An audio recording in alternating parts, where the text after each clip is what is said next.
매일 아침마다 손가락이 뻣뻣하게 굳어서 주먹 쥐는 것조차 힘든 경험 혹시 하고 계신가요? 이 답답하고 성가신 문제, 오늘 그 원인부터 해결책까지 한번 속 시원하게 파헤쳐 보겠습니다. 바로 이 질문에 내 얘긴데? 하셨다면 오늘 내용 꼭 집중해서 들어주셔야 합니다. 어쩌면 여러분의 몸이 보내고 있는 아주 중요한 신호일 수 있거든요. 아침에 일어났는데 손가락이 뻣뻣하고 마디가 붓거나 찌릿한 통증이 느껴진다? 이건 그냥 어제 좀 피곤했나 보다 하고 넘길 일이 아닙니다. 바로 퇴행성 관절염이 보내는 대표적인 경고 신호일 수 있어요. 이런 현상을 전문 용어로 조조강직이라고 부르는데요. 여기서 진짜 중요한 감별 포인트가 하나 있습니다. 바로 시간이에요. 퇴행성 관절염으로 인한 뻣뻣함은 보통 활동을 시작하고 30분 안에 스르르 풀리는 특징이 있거든요. 이 점이 류마티스 관절염과 구분되는 아주 중요한 기준이 됩니다. 우리가 보통 관절염 하면 뭘 떠올리죠? 맞아요. 연골이 다 닳아서 뼈끼리 부딪히는 문제다. 이렇게들 생각하잖아요. 네, 바로 이 그림처럼요. 연골이 닳아서 관절 사이가 좁아지고 그 마찰 때문에 아픈 거다. 이게 우리가 오랫동안 굳게 믿어왔던 관절염의 원인이었죠. 그런데 말이죠. 만약 이게 이야기의 전부가 아니라면 어떨까요? 최신 연구 결과들이 전혀 다른 시작점을 가리키고 있습니다. 이건 뭐랄까요? 관절염을 이해하는 패러다임이 완전히 바뀌고 있다는 뜻이에요. 자, 그 놀라운 대전환의 핵심이 바로 이겁니다. 손가락 관절염의 진짜 시작점은 연골이 아니었어요.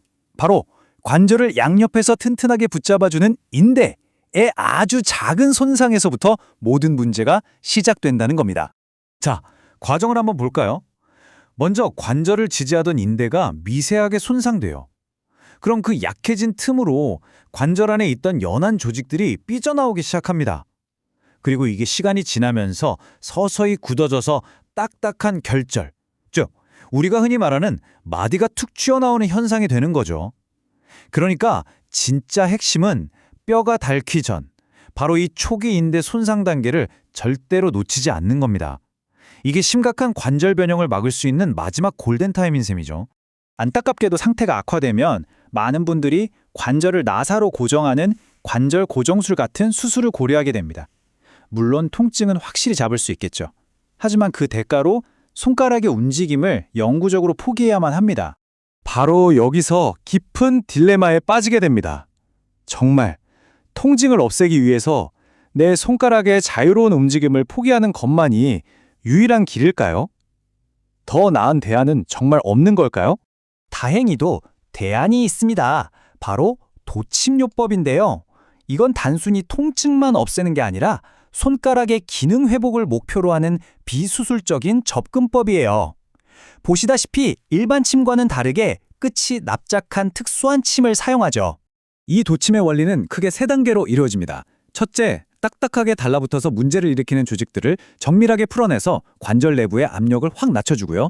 둘째, 여기에 아주 미세한 자극을 줘서 우리 몸의 자연 치유 시스템을 깨웁니다. 여기가 문제니 빨리 와서 고쳐줘 하고 신호를 보내는 거죠. 마지막으로 혈액순환이 개선되면서 조직이 스스로 재생될 수 있는 최적의 환경을 만들어주는 겁니다. 자, 이렇게 외부에서 구조를 바로잡는 것도 정말 중요하지만 이건 이야기의 절반일 뿐입니다. 진정한 회복은 우리 몸 내부의 환경을 최적화하는 과정에서 완성됩니다. 한의학에서는 손가락 관절염을 그냥 나이 들어서 낡았다 이렇게 단순하게 보지 않아요. 환자의 몸 상태나 생활 습관에 따라서 그 원인을 크게 세 가지 유형으로 나눠서 봅니다. 원인이 저마다 다르니 당연히 치료 접근법도 완전히 달라져야겠죠? 이게 바로 정밀한 맞춤 치료의 시작입니다. 첫 번째는 가장 흔한 전형적인 퇴행성 유형입니다. 오랜 세월 관절을 써오면서 생긴 마모와 염증이 주된 원인이죠. 이 단계에서는 통비탕 같은 처방을 통해 더 이상의 마모를 늦추고 염증을 조절해서 관절의 구조를 보존하는 데 집중합니다. 두 번째는 과로 때문에 몸의 에너지가 완전히 방전된 유형이에요. 우리 몸을 자동차라고 치면 손끝까지 혈액이라는 연료를 밀어줄 힘 자체가 부족해진 형태죠. 특히 아침에 손이 퉁퉁 붓고 극심한 피로를 느낀다면 이 경우에 해당할 가능성이 높습니다. 이때는 보중이키탕처럼 고갈된 에너지를 꽉 채워서 몸 스스로 말단까지 혈액순환을 회복시킬 힘을 길러주는 것을 목표로 합니다. 자, 마지막 세 번째는 몸이 차고 습한 환경에 유독 민감한 유형입니다. 아이고, 손가락 쑤시는 거 보니 내일 비 오려나 보다 하시는 분들 바로 이 경우죠. 찬물에 손만 담가도 통증이 심해지고요. 이럴 땐 관절에 정체된 차가운 기운과 불필요한 수분을 밖으로 몰아내는 게 핵심입니다. 몸을 따뜻하게 데우거나 습기를 쫙 빼주는 처방을 통해서 관절 내부의 환경 자체를 근본적으로 바꿔주는 거죠. 그리고 이 세 가지 유형 어디에 해당하든 공통적으로 필요한 게 있습니다. 바로 윤활작용인데요. 숙지황이나 구기자 같은 약재들은 노화로 인해 메마른 관절액을 보충해주는 말 그대로 천연 윤활유 역할을 합니다. 삐걱거리는 기계에 기름칠을 하듯이 뻣뻣한 관절의 움직임을 훨씬 부드럽게 만들어주는 거죠.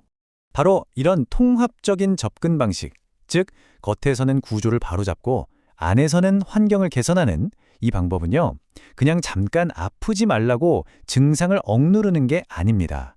장기적인 관점에서 조직의 재생을 목표로 하기 때문에 훨씬 더 근본적인 해결책이 될 수 있는 거죠. 이 데이터가 아주 흥미로운 사실을 보여주는데요. 치료 4주차를 기점으로 보면 스테로이드 주사의 통증 감소 효과는 정체되거나 오히려 다시 나빠지는 경향을 보입니다. 하지만 심치료를 받은 쪽은 효과가 꾸준히 개선돼서 결국 스테로이드보다 더 우수한 결과를 보여주죠. 이게 바로 조직의 환경이 근본적으로 좋아지고 있다는 강력한 증거입니다.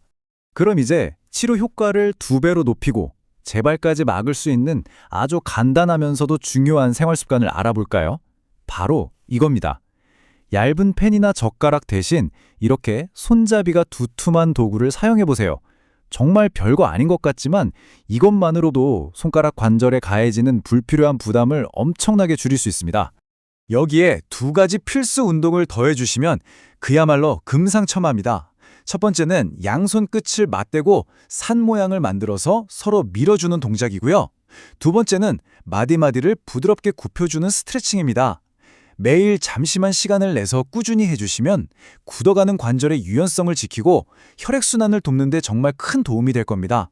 오늘 설명의 마지막에 우리 스스로에게 이 질문을 한번 진지하게 던져봤으면 합니다. 단순히 통증을 멈추기 위해서 내 손가락의 소중한 움직임까지 전부 포기하는 것이 과연 최선일까? 손가락 관절염은 더 이상 참고 견뎌야만 하는 숙명이 아닙니다. 이제는 관절을 굳혀버리는 고정의 길이 아닌 본래의 기능을 되살리는 회복의 길을 선택할 때입니다.